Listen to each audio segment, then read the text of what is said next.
I don't know if you guys saw this story in the Washington Post, but the Washington Redskins are back to removing seats from inside FedEx Field for what sounds like the third time in the last 5 years. And it's all part of this game to goose up their numbers to say we've continued to sell out season tickets year after year. At one point, apparently, their waiting list for season ticket holders was 200,000, but now they've apparently removed at least the first, it sounds like the first few rows, several thousand seats in the stadium.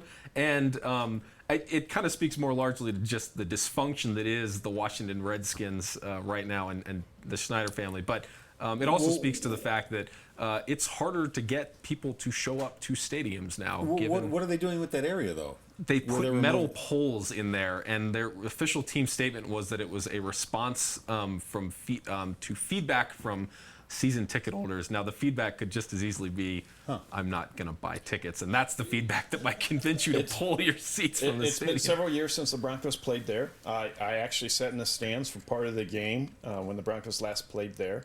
That was Kyle Orton was the quarterback at the time. He was having ankle problems during that last game. It's a bad stadium in a bad location with a bad football team.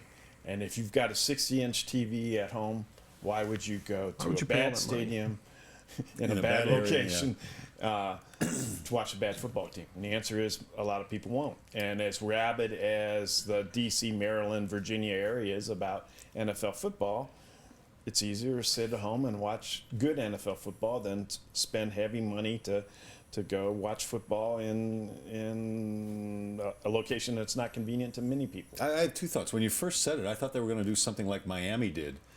They pulled out some regular seats and they built luxury seats with overstuffed chairs. And they've already done that in years past. They've already done that. And then the other thing that went through my mind is, I believe it's the Redskins that have a longer sellout streak, the only team that has a longer sellout streak than the Broncos. Well, and the Broncos goes back to 1969. Right, and this just goes again towards some of what's just but the Redskins the is bogus, and the reason I can tell you that is from first-hand experience. Is again years ago when Kyle Orton was the quarterback, they played in the Redskins stadium. There was no problem for me online to find tickets below retail.